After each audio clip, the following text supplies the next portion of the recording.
Thank you, everyone, for participating today. We are now joined by Kristen Williams, and the first question comes from Doug Feinberg.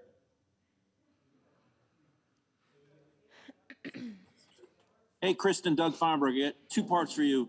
First one, you mentioned just the team defense you guys played on Kailyn Clark. You were the main one, but just the team defense. And also the 30 assists on 40 baskets. That's, I'm guessing, what you guys hope for, pretty basketball, so to speak. Yeah, the emphasis was Kailyn Clark coming into the game, so we just wanted to know where she was at all times. And I thought we did a great job of executing our game plan. And 30 assists on 40 shots, that's really good. That's UConn basketball. We're working on all cylinders tonight, so I think we just played a really great game today.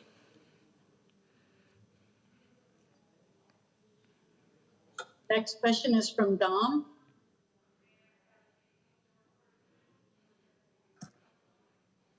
Hi, Kristen. This is Dom Amori from the Hartford Courant. So I wanted to ask you, I know you've had some ups and downs the last couple of years and some low points, and I'm just wondering if you can maybe describe the process from whatever point there was to where it might have been a bottoming out to rising to the level, rising to the moment that you did today.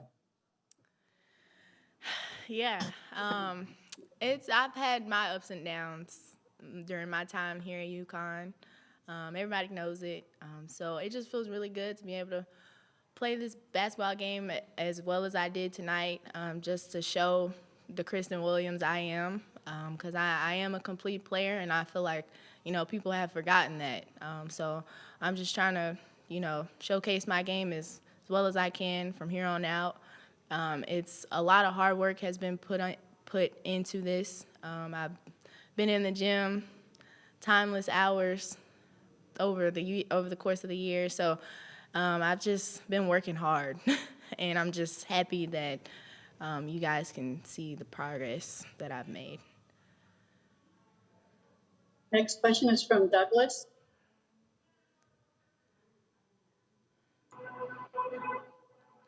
Hey, Kristen. Doug Buntor with Hearst Connecticut Media. Just kind of off of that, you obviously had embraced this defensive assignment on Caitlin. Kind of just discuss, your performance on her and kind of, how challenging it was to take on a player like that. Yeah, Kailyn Clark is an amazing player, especially being a freshman. She moves well without the ball, and that's what makes her dangerous. And we knew that coming into the game. We had to know where she was at all times while she was on the floor. But I have embraced my role on this team as a defensive stopper, and that hasn't always been the case my years here at UConn. But Coach has always been on me about, being a more complete player on both ends of the floor, and I've just been working hard on it. Next question is from Sean. Hey, Kristen, Sean McFarland, the Hartford Courant. Just knowing how good of a shooting team Iowa is, both from three and from the field in general, you had to expect, I'm sure, that they were going to go on some run at some point and get hot, and they kind of did in the third quarter. How important was it just to, expect that run, but understand that you guys just have to answer it? Yeah, basketball is a game of runs in any game. We knew that they were going to go on runs, whether that was with threes or getting, touches in the paint. But we knew that we just had to, be poised and continue to play our best basketball on the offensive end. And we can go on runs too. And that's what happened. I feel like we responded well to their runs, and we kept it pushing. Next question is from Autumn.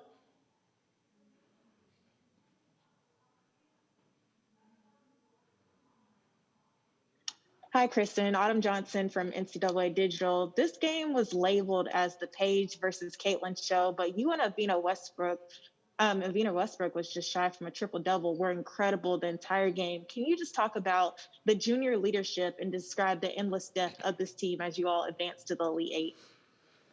Yeah, we're a very young team, and it's only two guys on the team that has been to the Final Four, me and Liv. And me, Liv, and E have, been leading this team all season as far as leadership on the court and off the court. So we just came into this game as a regular game. We know that's the media's job to, hype up the games and stuff. But Paige, before the game, she was telling us that this is a team game. Don't worry about the media. So we don't really feed into that stuff, really. We just went out and played our best basketball. Next question is from Pepper.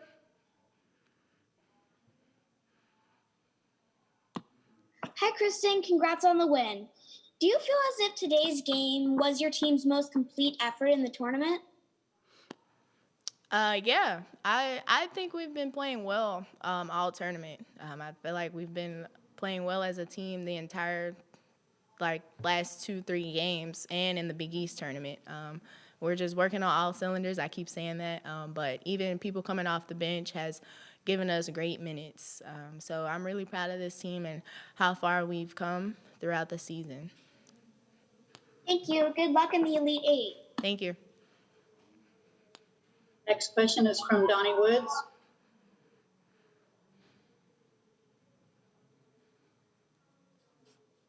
Did you have a sense from the game plan coming in that this could potentially be a big scoring game for you in advance, or did it just kind of happen organically once you got on the court?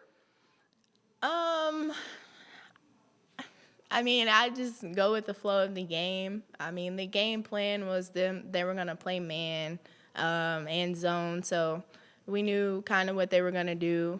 We watched film on them. My goal for every game is to just go out and be aggressive on both ends of the floor.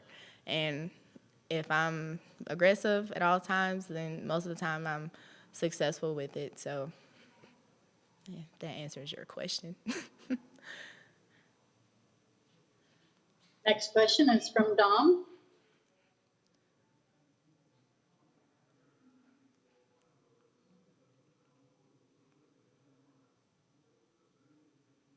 Okay, we're going to go to Charlotte Carroll. Hi, Kristen. This is Charlotte Carroll from The Athletic. To kind of follow up on that, you've talked about just letting the game come to you and just being aggressive at both sides. How much easier is that feeling from now in the tournament to the beginning of the season? Or why do you think that's been able to flow so much easier? Obviously it was harder at the beginning of the season because I had a lot of work to do and I wasn't really used to playing as hard as I am now on both ends of the floor. Because, last year we had Crystal Dangerfield guarding the best guard on the other team, so I didn't really have that much responsibility, I would say, on the defensive end. So as the season went on, I kind of got used to, embracing this role and being aggressive on both ends of the floor. Next question is from Sunil.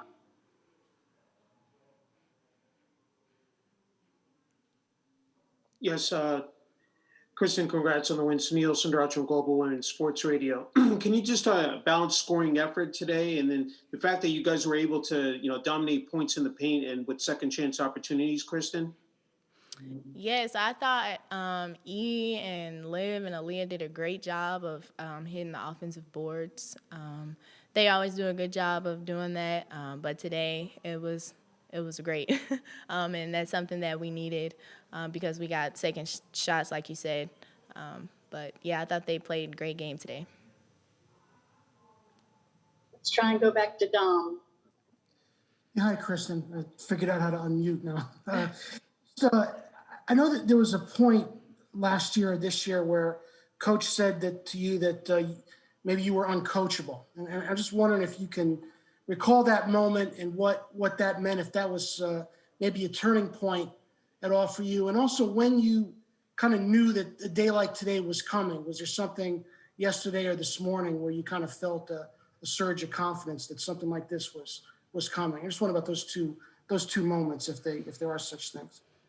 To answer your second question, I just let the game come to me. From the Big East tournament to now, I've just been aggressive from the jump.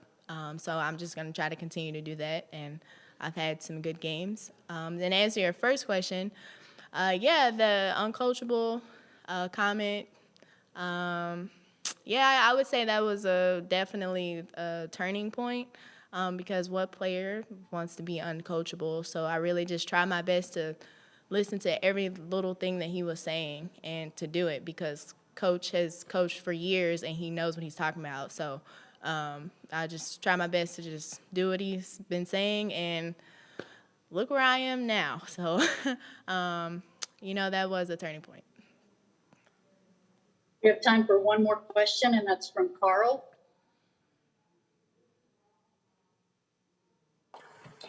Kristen, Evina Westbrook scored her 1,000th career point today, and it seems like, she's given up a lot of her offensive game to be more of an all-around player for you guys this year.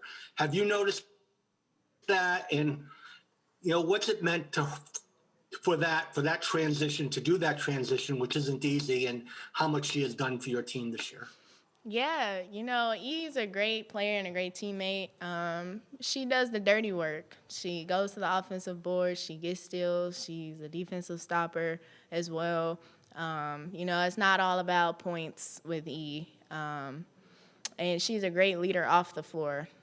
She's the mom of our team, and we love E to death, and I'm so proud of her for getting her 1,000th point. Woo. Kristen, thank you for your time, and best of luck in the next round. Thank you. We will be joined shortly by Coach Geno Auriemma. Please use this time to raise your hand if you would like to ask a question.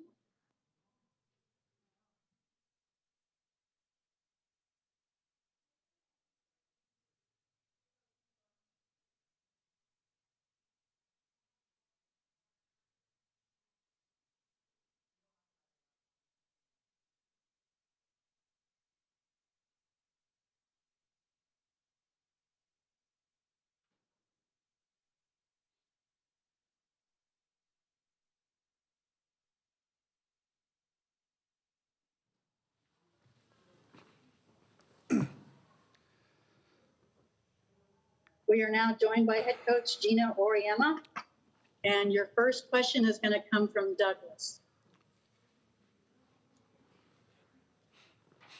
Geno, how's it going? Doug Bonjour with Hearst Connecticut Media.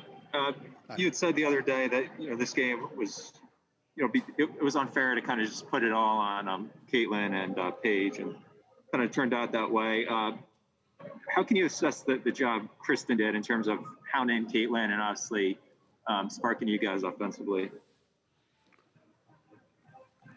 Well, I think the fact that there was so much hype put on those two kids, it was part of it was unfair, but it comes with the territory. I get that. But like I told the team before the game, I said, in all these matchups of players that get all the hype, it usually comes down to somebody else and something else. And I think our defense, as bad as it was at times, was really, really good when it had to be. And Kristen Williams and Evina Westbrook and Olivia, our three juniors were amazing. They just played the way you would want, your upperclassmen to play, because it was not going to be easy on either Caitlin or Paige to play their normal game, and obviously neither of them did, even though both of them played really, really well.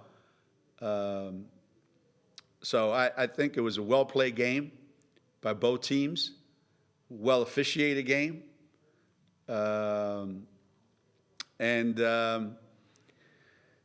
We just had a little more, than Iowa did, but I could see, why they are as good as they are, and they're a difficult team to play against, that's for sure.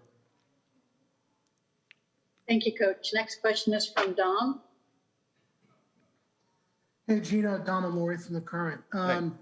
So I want to ask you about Christyn. I know there have been some ups and downs with her, and I think there was a point where you had mentioned her, you thought she wasn't coachable. And I'm just wondering what that moment was like, and how she got from there up to where she is today, rising to the moment like she did. Well,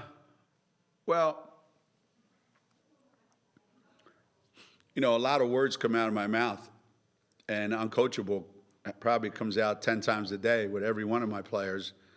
I think the thing that Christyn struggled with early on was putting too much emphasis on her offense.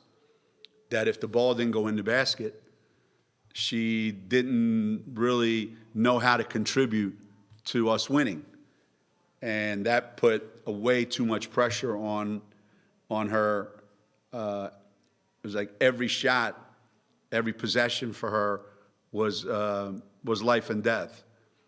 And there's been a huge change, probably since maybe the first or the second St. John's game at St. John's, maybe if I can pinpoint a time, when defensively, Christyn started to understand how I can impact this team in so many other ways. And today, she looked like the Kristen Williams that we saw when we were recruiting her.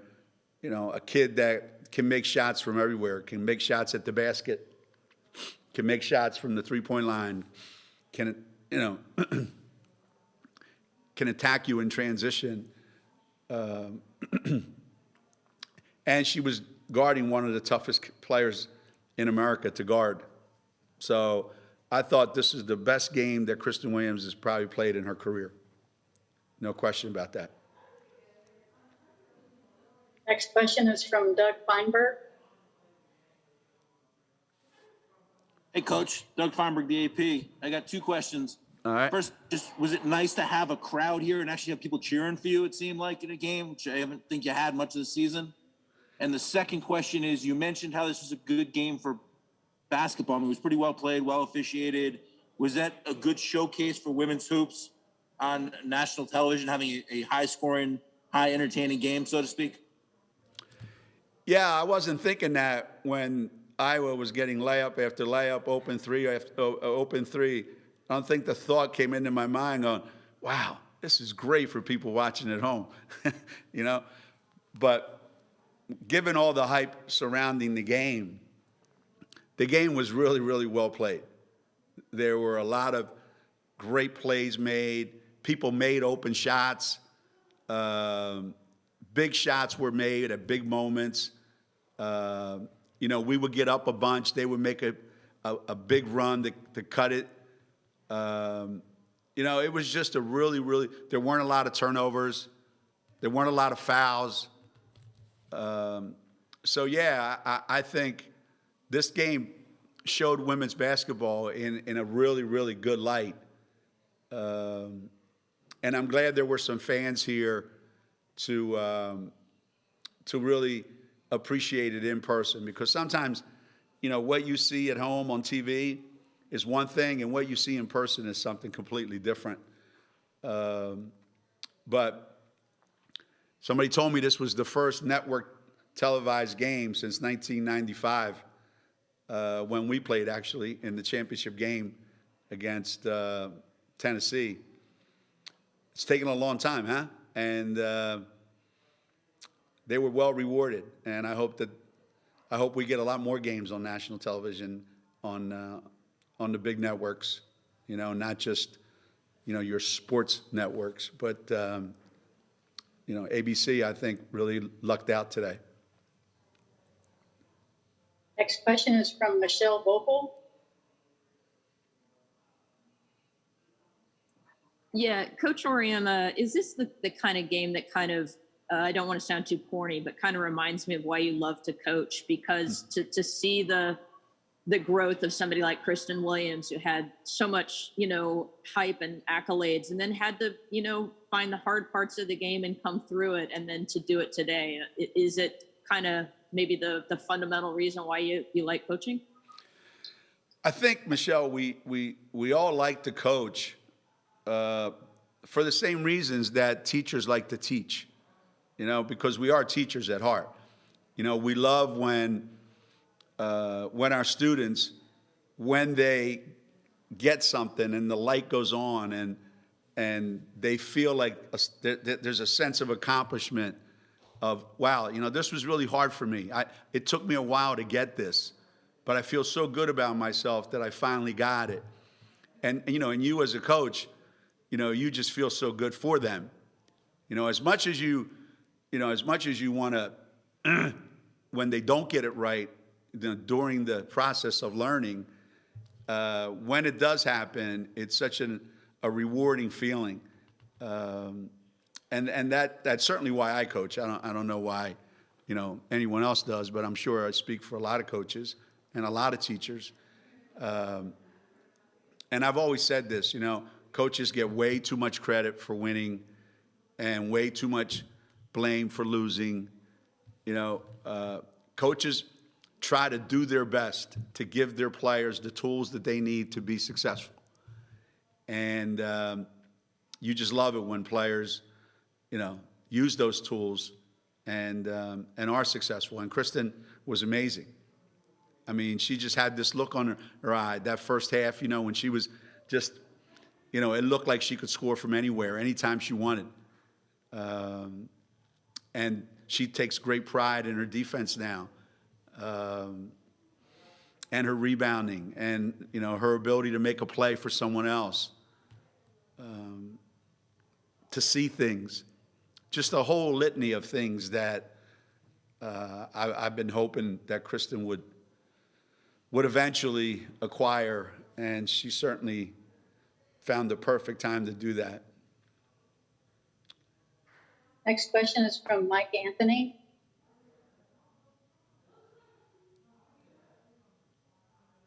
Thank you. Hey, Geno, Mike Anthony from Hearst. The last few days in preparing for this game, what specifically did you stress with Christyn about the most important aspects of actually keeping Clark in check? Sometimes things are, more easier said than done. But were the challenges Clark presented in the game what you expected, and did Christyn have to adapt and adjust it all along the way? How did it play out versus the preparation? Yeah. When you're playing in a game like this against someone like this, you play the way you normally play all year, right? So for the most part this year, we've done a really good job of knowing when to switch, when not to, who to switch on, how to help, how not to. We've grown into that. So we knew that Christyn, this is your assignment. But we also knew that there was going to be a lot of switches for the good or the bad, where it was going to be someone else guarding her.